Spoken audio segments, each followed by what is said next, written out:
and my name is Akshat Sharma. I am regional head in Akash Byju's. और मैं आप सबका स्वागत करता हूं पहले तो कि आप लोग आए, और धन्यवाद भी देता हूं कि इस खुशी के मौके में आप सब आए हो। कल जेई एडवांस का रिज़ल्ट निकला है, जो कि इंडिया का ही नहीं पूरे दुनिया का एक टफेस्ट एग्ज़ाम है, one of the toughest exam जिसको माना जाता है। सो हिस्ट्री क्रिएट करते हुए कैथल सिटी से आदित्य जिंदल ने 184 ऑल इंडिया रैंक इसमें हासिल किया है, जो कि सिर्फ पेरेंट्स के लिए, बच्चे के लिए, आकाश के लिए नहीं, मैं तो ये मानता हूँ कि इस पूरे हरियाणा और कैथल के लिए बहुत ही खुशी की बात है। लगभग इससे पहले जेई मेंस का एग्ज़ाम हुआ था जिसमें 130th रैंक था आदित्य का, और जेई मेंस में लगभग 10 लाख बच्चे बैठे थे, जिसमें 1,80,000 बच्चे ही क्वालिफाई कर पाए थे इस एग्ज़ाम के लिए। और 1,80,000 बच्चों में भी सिर्फ 40 to 43,000 बच्चे हैं जो कि इस एग्ज़ाम को क्वालिफाई कर पाए। तो पूरे इंडिया में इतने कंपटीशन को कट करना और उसमें 184 ऑल इंडिया रैंक लेके आना एक बहुत बड़ी बात है। सो इस चीज़ की मैं बधाई देता हूँ आदित्य को, उनके पेरेंट्स को और सभी फैकल्टीज़ को। इसके साथ में ही राकेश सर, जो कि हमारे असिस्टेंट डायरेक्टर हैं कैथल से, वो आपको बताएंगे कि पूरे नॉर्थ में हमारा किस तरह का रिजल्ट रहा। Thank you sir and everyone. अभी हमारा जो रिजल्ट आया है जेई एडवांस का, तो दिस द बेस्ट रिजल्ट। अभी नॉर्थ जोन में जो हमारे रीजनल डायरेक्टर सर परमेश्वर झा सर हैं, उनकी गाइडेंस में हमारा रिजल्ट आया है। तो ऑल इंडिया रैंक 5,000 के अंदर हमारे 76 बच्चे हैं और टॉप 100 के अंदर एक बच्चा है, जिसमें आदित्य की जो रैंक है बेस्ट है यहाँ पे कैथल ब्रांच में 184।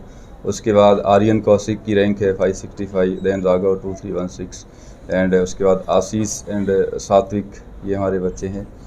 तो मैं थैंक्स करूँगा उनके पेरेंट्स को जिन्होंने इतनी मेहनत बच्चों को कराई है, कि जिनकी वजह से आज पूरे कैथल शहर को प्राउड फील हो रहा है, हमारी आकाश टीम को प्राउड फील हो रहा है। मैं अपनी टीम को भी बधाई देना चाहूँगा और इन बच्चों का जो ब्राइट फ्यूचर है उसके लिए कामना करता हूँ कि ये बच्चे जितना ज़्यादा राइज करते रहेंगे। Thank you sir. देश भर में कितने विद्यार्थियों ने परीक्षा दी थी? अभी हमारे जो ये बच्चे थे सर, इसमें 1,60,000 के आसपास बच्चे थे हमारे, जिन्होंने जेई मेन का एग्ज़ाम क्वालिफाई किया एंड फिर एडवांस का एग्ज़ाम उन्होंने दिया। अभी 44,000 बच्चे लिए गए हैं, जिसमें से हमारी जो बेस्ट रैंक है इस सेंटर की 184 है। आकाश इंस्टीट्यूट कैथल से 7 बच्चे सेलेक्ट हुए हैं सर, और सभी के सभी बच्चे 7,000 रैंक के अंदर हैं। तो ये पूरे शहर के लिए बड़े प्राउड की बात है। और जो पेरेंट्स यहाँ बैठे हैं, तो मैं जानता हूँ उन्होंने कितनी ज़्यादा मेहनत की है इन बच्चों को हिस्ट्री बनाने के लिए। पहली बार ऐसा हमारे शहर में हो रहा है। तो जो बच्चों ने रैंक हासिल किया है, इसके बाद कहाँ अप्लाई कर सकते हैं आईआईटी में ट्रेड के लिए, और किस प्रकार का रहने वाला है जो फ्यूचर? सर ये इन बच्चों की रैंक जैसे इतनी अच्छी है कि सारे बच्चे आईआईटी में चले जाएंगे। जैसे खासकर मैं अभी जितने बच्चे यहाँ बैठे हैं, आदित्य की बात करें तो उसको किसी भी आईआईटी में कंप्यूटर ब्रांच मिल सकती है। सिमिलरली आर्यन और राघव को, इन सब बच्चों को मिल सकती है। जिनकी रैंक थोड़ी सी पीछे है, जैसे 5-6 हज़ार के आसपास है, तो उनको भी किसी आईआईटी में कंप्यूटर साइंस मिल सकती है। तो जेई मेंस की कितने अपने जो कैथल के आकाश बायजूस कितने बच्चों ने परीक्षा दी थी, और जेई एडवांस में कितने बच्चे क्लियर होकर आए? हमारे 32 बच्चों ने एग्ज़ाम दिया था सर, और 7 बच्चों ने क्वालिफाई किया है। पीछे क्या मानते हैं? आपके पढ़ाई है, आपकी मेहनत है, क्या कहते हैं? मेनली आई थिंक मेरे पेरेंट्स और मेरे टीचर्स का ही कंट्रीब्यूशन इसमें होगा। उन्होंने ही मुझे जब भी मैं लो फील करता था, तब उन्होंने मोटिवेट किया है मुझे अपने पढ़ाई करने के लिए। उन्होंने मोटिवेट किया है मुझे। इसके लिए अगेन पढ़ना भी काफ़ी ज़्यादा पड़ता है, बट उससे ज़्यादा इम्पॉर्टेंट आई थिंक होता है कि आप एग्ज़ाम में शांत रह पाएँ और कॉन्फिडेंट रह पाएँ। एंड उसके लिए आई थिंक मेरे सबसे पेरेंट्स और टीचर्स का सबसे ज़्यादा रोल रहा है। जैसे कि आपने जेई एडवांस का पेपर जेई एडवांस की एग्जाम क्लियर करी है, उससे पहले जेई मेंस भी आपने क्लियर करता, तो किस तरह के और टोटल नंबर कितने में से कितने आए आपको, और किस प्रकार के एग्जाम में किस प्रकार के प्रश्न पूछे गए थे बाहर से, क्या सिलेबस था इस प्रकार का? मेंस में मेरे 300 में से 280 मार्क्स आए थे एंड एडवांस्ड में 360 में से 271 आए हैं। एडवांस्ड में था तो सारा कुछ सिलेबस के अंदर से ही, बट एक काफ़ी हाई लेवल पे क्वेश्चंस पूछते हैं, जिसमें बहुत सारे कॉन्सेप्ट्स मिला के एक क्वेश्चन में एक ही क्वेश्चन पूछे जाते हैं, या फिर अलग अलग टाइप से उनको मुश्किल बनाने की कोशिश की जाती है। मेंस में लाइक रिलेटिवली उससे थोड़ा सिंपल होता है, बट अगेन होते वो भी मुश्किल क्वेश्चन हैं।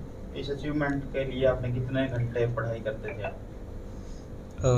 इसका कुछ लाइक फिक्स्ड तो नहीं था, ऐसे 10 से 12 घंटे हर दिन। तो जो नए जो आएंगे विद्यार्थी इस फील्ड को चुनेंगे, तो उनको क्या संदेश रहेगा, क्या मैसेज रहेगा, किस प्रकार की तैयारी करेंगे? लाइक जो भी आपके टीचर्स कहते हैं उस हिसाब से पढ़ते जाइए, अपना लाइक अपने हिसाब से उसको चेंज मत कीजिए जो अपने टीचर्स कह रहे हैं, क्योंकि 10th से काफ़ी ज़्यादा डिफरेंट होता है, तो हमें इसके बारे में बहुत ज़्यादा पता नहीं होता जब हम 11th में आते हैं। तो जैसे जैसे वो कहते हैं वैसे वैसा पढ़ते जाइए, एंड बीच में अगर कभी लाइक मार्क्स कम आते हैं, कुछ समझ ना आए, तो डिमोटिवेट नहीं होना चाहिए। उसकी जगह पे अपने पेरेंट्स से, टीचर से बात कीजिए, उससे लाइक सीख के आगे बेटर करने की कोशिश कीजिए। तो हर फील्ड में टफ और इजी सब्जेक्ट होते हैं, तो आपके सामने यदि आपने चुना है, आपको देखने का जो नज़रिया है कैसा रहा, कौन सा सब्जेक्ट इजी रहा, कौन सा टफ रहा? इन तीनों में से सबसे टफ़ तो मुझे क्लियरली केमिस्ट्री लगता था, फिर उसमें काफ़ी डाइवर्सिटी होती है, लाइक 3 सब्जेक्ट्स होते हैं उसमें प्रैक्टिकली जो बिल्कुल अलग होते हैं लाइक एक दूसरे से। सबसे अच्छी मुझे फ़िज़िक्स लगती थी इन सब में से, उसमें लाइक सबसे नेचुरली मुझे उसके क्वेश्चन सॉल्व हो जाते थे, तो फ़िज़िक्स मेरे लिए सबसे अच्छी होती थी। तो जिस प्रकार की सबसे टफ एग्ज़ाम माना जाता है जेई का, बहुत स्टूडेंट ऐसे हैं जो मेंस जेई मेंस क्लियर के बाद जेई एडवांस में रह जाते हैं। किस प्रकार का जो खुद पर आप पे भरोसा था, क्या मोटिव बना रखा था कि मैं जेई एडवांस को क्रैक कर दूँगा? वेल मैं IIT बॉम्बे कंप्यूटर्स का टारगेट रख के एग्ज़ाम देने गया था। हो सकता है वो मुझे मिल जाए, I am not sure, but I think like जितना मैं शायद कर सकता था उससे शायद हल्का सा कुछ गलतियाँ शायद हो गई, बट अगेन ये आई थिंक काफ़ी अच्छा रिजल्ट रहा है। I am happy with it. आपकी एज ग्रुप का जो एक बड़ा नंबर है वो सोशल मीडिया पर ज़्यादा टाइम स्पेंड करता है, तो कैसे देखते हैं सोशल मीडिया और एजुकेशन को? कैसे पेन कॉपी को लाइक करेंगे या सोशल मीडिया पर ये यूट्यूब पर स्टडी करना? वेल पर्सनली मुझे लाइक फिज़िकली नोटबुक और पेन पर ही बेटर लगता है, बट अगेन उस पर भी काफ़ी अच्छे रिसोर्सेज होते हैं यूट्यूब पे, तो कभी ना कभी लाइक कुछ आपको अगर से इन्फॉर्मेशन सर्च करनी हो या किसी टॉपिक में क्लैरिटी चाहिए, तो अगेन उसकी हेल्प लेनी चाहिए। कम्प्लीटली इनको लाइक साइडलाइन नहीं कर देना चाहिए, बट सोशल मीडिया का जिस पे लाइक टाइम वेस्ट करने वाला सोशल मीडिया का एलिमेंट होता है, वो आई थिंक ज़्यादा अच्छा नहीं है, उससे दूर ही रहना चाहिए। तो IIT में एंट्रेंस के लिए अब इंजीनियरिंग फील्ड में आपका क्या लक्ष्य है आगे की? किस प्रकार की आपने थिंकिंग बना रखी है, मैंने इस फील्ड में आगे जाना है?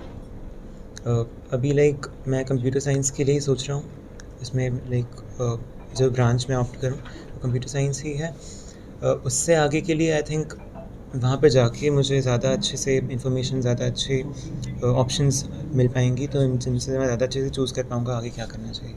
तो किस प्रकार का जैसे आपने परीक्षा करी है, एडवांस क्लियर करी है, तो पढ़ाई का जो शेड्यूलिंग रही, मेंस में जो आपने पढ़ाई करी वही सेम शेड्यूल रहा या और कि अलग रहा? अभी भी मेरे को ज़्यादा पढ़ाई और करनी पड़ेगी?